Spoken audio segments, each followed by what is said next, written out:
Sergei Lavrov, ministro das Relações Exteriores da Rússia, fez alguns comentários públicos hoje para dar a visão russa de onde eles acham que as coisas estão e, no processo de fazê-lo, mencionou várias vezes o que os Inuit estão fazendo.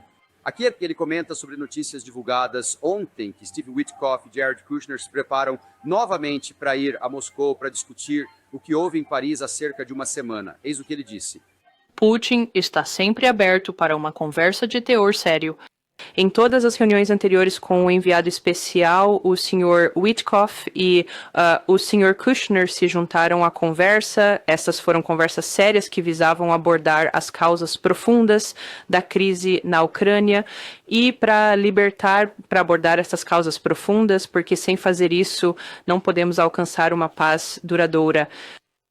Agora, eu tive que verificar a data daquele vídeo com muita atenção, porque dizia o ano de 2026, mas eu pensei, espera, será que é 2021 ou 2022?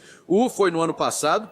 É difícil dizer porque ele diz sempre a mesma coisa. A Rússia está dizendo, podem falar o quanto quiserem, mas se estiverem falando de cessar fogo, pausa. Se estiverem falando de qualquer tipo de garantia de segurança, pausa. Isso nos leva diretamente à questão das causas raízes. E até que falem das causas raízes sobre o que temos para conversar, o que você diz? Eu acho que ele está absolutamente certo, né? E como já mencionei em diversas ocasiões, eu penso que todo este processo diplomático não passa de uma farsa. Eu acho que os russos participam nisso porque querem demonstrar ao resto do mundo que eles são pessoas razoáveis, que estão genuinamente interessados em diplomacia. E, além disso, acho que eles querem fazer tudo o que podem para manter relações decentes com o presidente Trump. Então eles jogam o jogo, eles se encontram com Witkoff e Kushner, mas é tudo uma colossal perda de tempo, porque as exigências dos russos são inegociáveis e nós não estamos dispostos. E com nós, refiro-me aos Estados Unidos, aos europeus e aos ucranianos a ceder às exigências da Rússia. Portanto, esta situação terá de ser resolvida no campo de batalha, tal como já afirmamos em inúmeras ocasiões. E a questão agora é, para onde isso vai? E quero abordar algo mais que Lavrov disse, pois ele tratou de pontos específicos. Ele continua voltando a essa conversa sobre a situação raiz, mas também diz, olha, vocês seguem falando de coisas que já resolvemos e nem estão dispostos a discutir. O que estou Quando eles estão a falar sobre um cessar-fogo e tudo mais é considerado secundário, por que razão estão a fazer isso? O que eles querem é apenas ganhar tempo para poderem apoiar o regime de Kiev, para o manter no poder. Eles querem manter o regime nazista que obedece e executa a vontade de Bruxelas, da União Europeia, a vontade da OTAN. Então, o que você consegue tirar disso? Quer dizer, isso realmente soa como um disco arranhado, mas essa é a posição deles. E o que isso vai significar diplomaticamente, especialmente com Kushner e o Witkoff chegando, aparentemente, esta semana? Dani, eu acho que a questão principal aqui é o que está acontecendo dentro da Ucrânia, o que se passa no campo de batalha. Isso é crucial. E eu acho que os ucranianos estão em sérios apuros e agora começam a dizer isso publicamente. Fiquei bastante impressionado com o que foi noticiado no Kiev Independent esta manhã. Este é um jornal que eu acompanho diariamente apenas para ter uma boa noção do que os ucranianos estão a pensar. E o novo ministro da Defesa ucraniano disse que 2 milhões de ucranianos estão evitando a mobilização e 200 mil soldados ucranianos estão ausentes sem licença. É algo para se pensar, não é?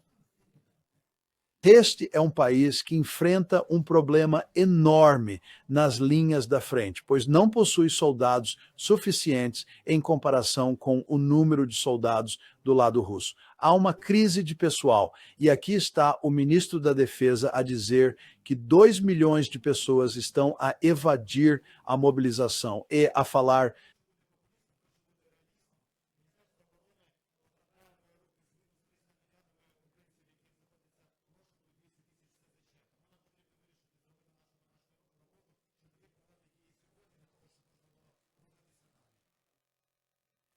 E a propósito, eles falam sobre, ele disse que 200 mil estavam ausentes sem licença, há outros 300 mil numa categoria um pouco diferente, mas basicamente 500 mil ou se foram ou abandonaram totalmente. Nós estamos a falar de 500 mil de pessoas, além das perdas em combate. O que isso significa no campo de batalha? Bem, quer dizer que você vai perder. A única questão realmente interessante é quanto tempo isso vai levar.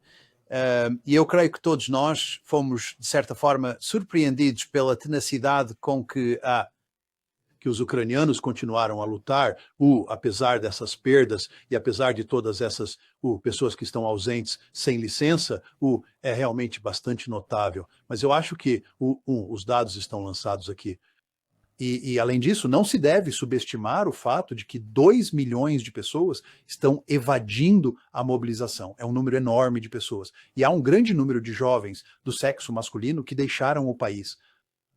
Então eles simplesmente não têm a mão de obra. Mas o que queremos acrescentar a isso é o fato de que a campanha de bombardeamento russa na Ucrânia está realmente a começar a destruir a rede elétrica, o sistema de energia na Ucrânia.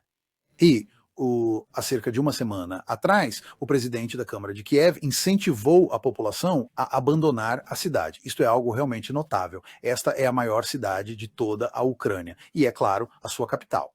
E os russos destruíram tão completamente o sistema de energia em Kiev e arredores que o prefeito está dizendo à população para sair. E esta não é a única grande cidade onde isso está acontecendo.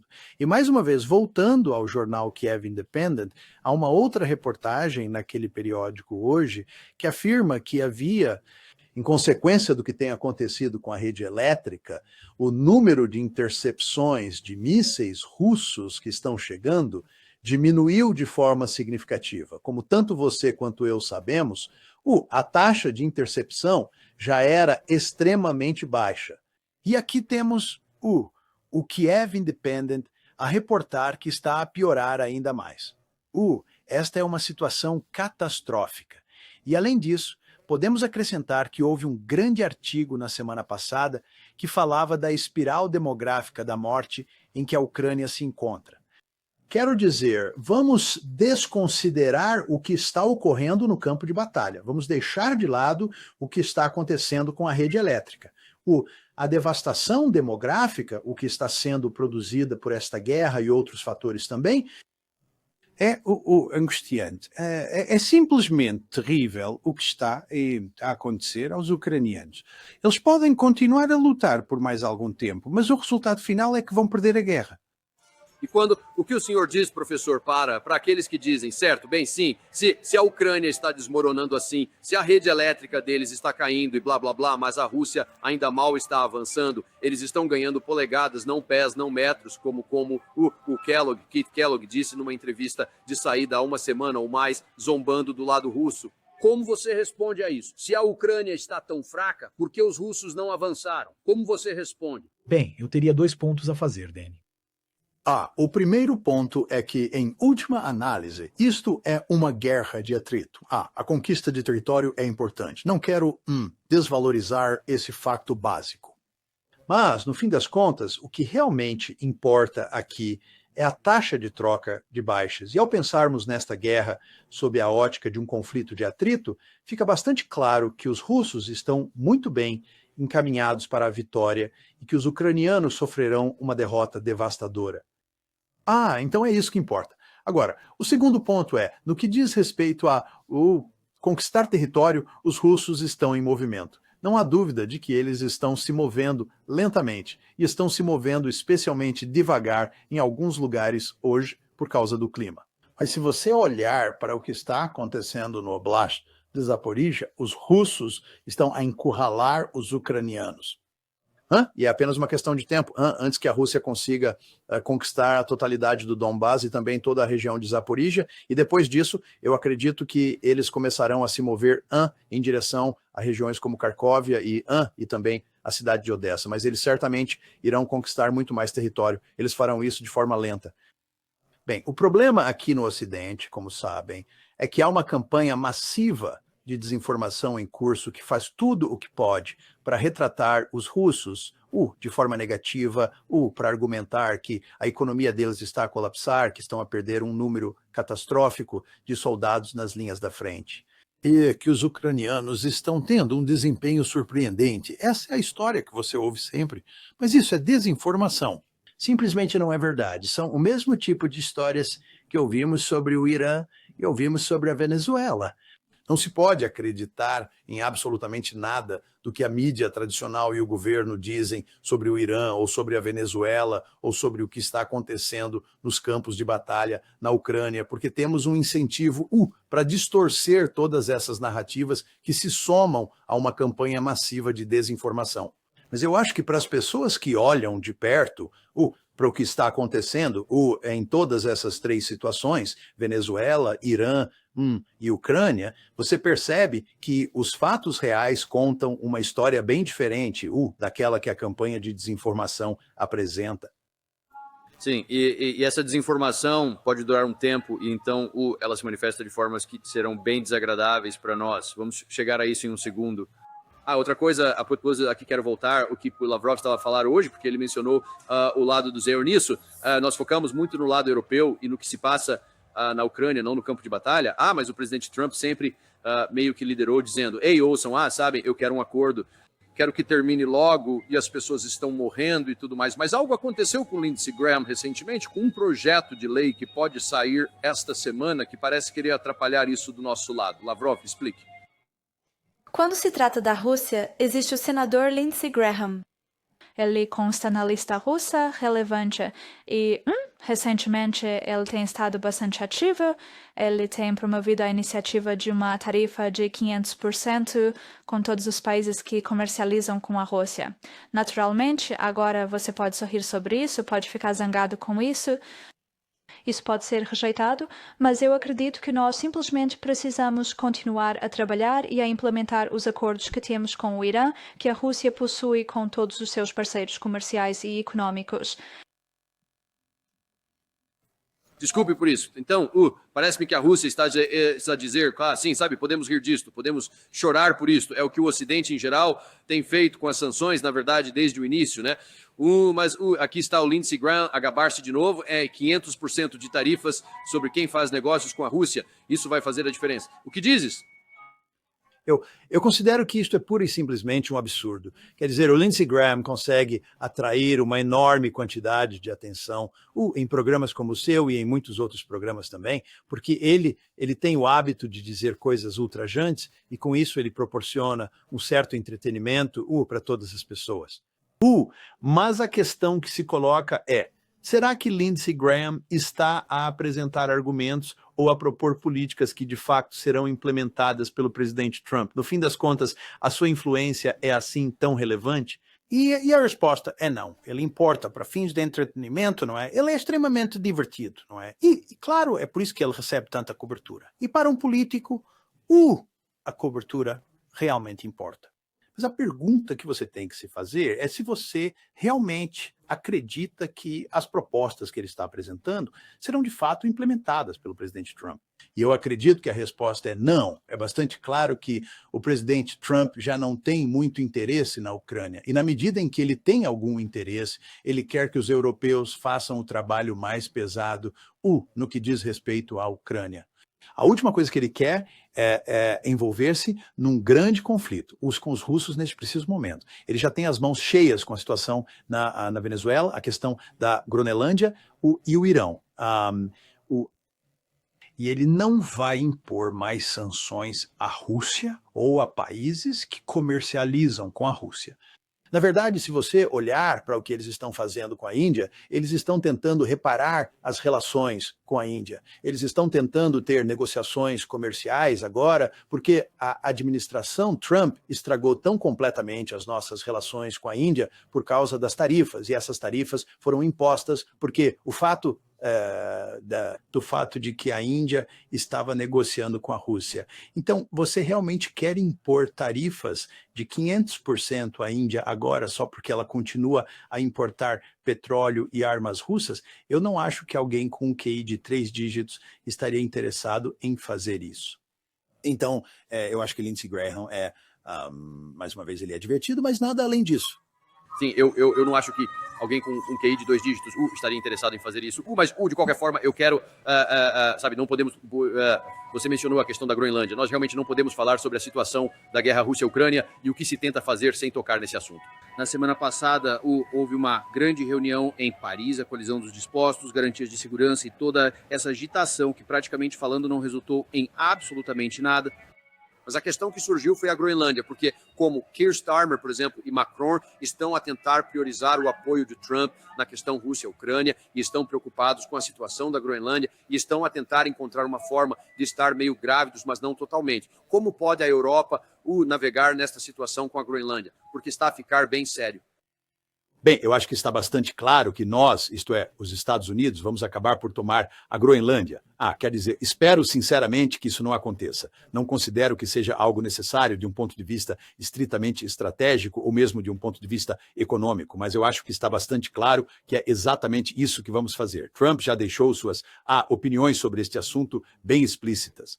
Ele preferiria comprar em vez de tomar pela força militar, mas de qualquer forma ele vai tomá-lo. Isso vai ter, eu acho, consequências devastadoras para a aliança, porque a Groenlândia pertence à OTAN. Portanto, de uma perspectiva muito importante, isto é, na verdade, um ataque a um aliado da NATO, se pensarmos bem. Com licença, se, por exemplo, usarmos força militar para tomar a Groenlândia, isso seria, na prática, um caso de um país membro da NATO a atacar outro país membro da NATO. E não é surpreendente que o líder da Dinamarca tenha dito explicitamente que isso seria o fim da OTAN se os Estados Unidos viessem a tomar a Groenlândia à força.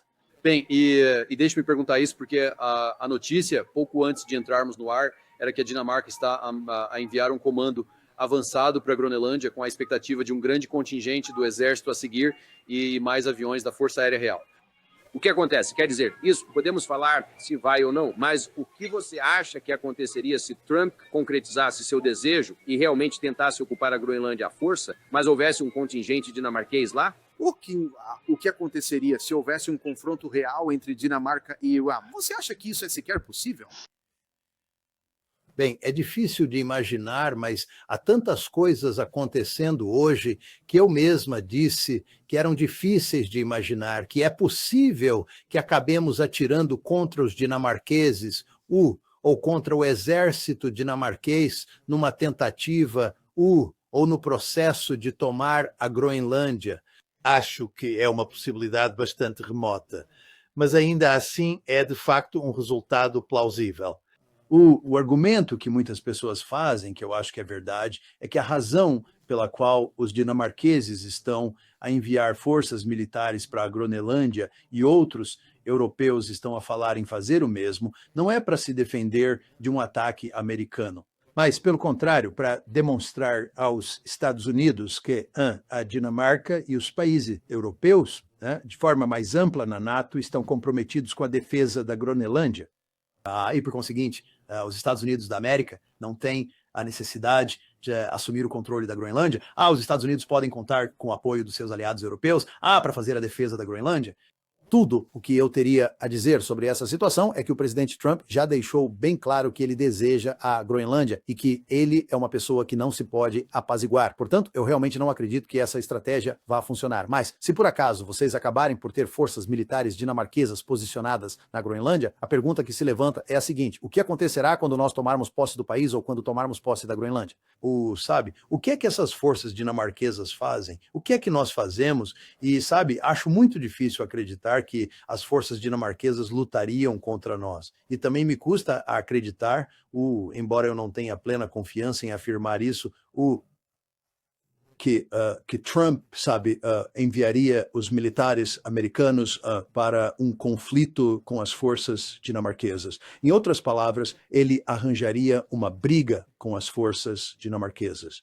Eu diria que, e é apenas um palpite meu, que tanto os dinamarqueses quanto os americanos se esforçariam ao máximo para evitar um conflito direto. Bem, seria de esperar que fosse assim, mas deixe-me fazer-lhe outra pergunta. Digamos que isso aconteça, que não haja tiros e que nós simplesmente ocupemos de qualquer forma e eles acabem se rendendo ou qualquer versão disso. Mas o ponto principal é que acabamos dizendo, não, a Groenlândia agora é nossa. Há um projeto de lei no plenário da Câmara agora para anexar o inacreditável, anexar a Groenlândia. Veremos onde isso vai dar, mas está em discussão agora. Mas aqui está a minha pergunta para você, no entanto. Se tivermos qualquer versão de simplesmente tomarmos a Groenlândia, será que a OTAN sobrevive a isso com o tempo? Ou é como a primeira semente que começa e simplesmente estilhaça a OTAN? Porque eles têm que dizer que não são mais nem parceiros juniores, eles agora são apenas subservientes aos EUA. E vão continuar assim? Acho que, de um ponto de vista de júri ou legal, não seria o fim da OTAN. Acredito que a OTAN continuaria a existir apenas no nome. De facto, seria, na minha opinião, um golpe fatal para a OTAN. Bem, o que eu quero dizer é que terias de associar o que está a acontecer em relação à Groenlândia com todos os outros danos que foram causados à NATO, em grande parte como consequência da guerra na Ucrânia. E quando se faz isso, percebe-se que a OTAN já está deixando a Groenlândia de lado, a OTAN já está em grandes e sérios apuros. Os líderes europeus compreendem muito bem que Trump não sente nada além de desprezo por eles. Eles entendem que ele quer que sejam eles a assumir o fardo da Ucrânia. E, além disso, eles têm plena consciência de que ele deseja reduzir drasticamente a presença militar americana na Europa. Então, eles entendem que a aliança já está em sérios apuros. E então, quando você adiciona a isso, Danny, e isso não pode ser subestimado, a guerra será perdida na Ucrânia, como falamos antes. Isso significa que a OTAN vai perder na Ucrânia e isso terá consequências devastadoras para a aliança. Então, pensem nestas três coisas juntas. A Groenlândia, o fato de que vamos perder na Ucrânia, e o fato de que tem havido todo tipo de problemas entre os Estados Unidos e seus aliados europeus, e você vê que o futuro da OTAN, do ponto de vista, de facto, é, na melhor das hipóteses, bastante sombrio. Bem, é difícil argumentar com isso e, para mim, quase parece que a única questão é quando chegará ao fim ou quando atingirá o seu fim e não se... é difícil para mim ver, quer dizer, Trump ainda tem mais 3 anos no cargo se ele sobreviver tanto tempo. E quem sabe se ele vai ou não, mas isso é o que está no calendário agora. E ele não me parece que vá mudar de ideias tão cedo. Ele mencionou muito... Você tirou as palavras da minha boca, Danny. Ele ainda tem mais 3 anos pela frente. Sim. Eu sei, e mais do que se fosse apenas isso, então teríamos muitas preocupações sobre o que está acontecendo, sabe, na Europa e com a Rússia e a Groenlândia e tudo mais. Infelizmente não é só com isso que estamos preocupados. Você mencionou há pouco sobre a questão da Venezuela, poderíamos dedicar um programa inteiro a isso. Vou deixar isso de lado por enquanto, mas não podemos avançar sem falar da situação iraniana. Poderíamos literalmente estar à beira, talvez até hoje à noite ou daqui a 1 ou 2 dias, poderíamos começar a ver mais ação militar contra o Irã. Há muitos sinais acesos. Vou falar sobre isso daqui a pouco. Mas antes de mais nada, vamos começar com o que o presidente Trump disse, porque ele estabeleceu como uma linha vermelha o regime iraniano, causando vítimas entre sua própria população com os manifestantes. Assistam a isso. O Irã está na minha mente quando vejo o tipo de morte que está acontecendo lá, sabe? Então vamos obter alguns números precisos. Eu os terei em cerca de 20 minutos. Obteremos dados precisos sobre o que está acontecendo em relação às mortes. A dimensão das mortes parece significativa, mas ainda não sabemos ao certo. Terei a informação em 20 minutos, então... Santuário, senhor. Agiremos conforme... Da cidade santuário.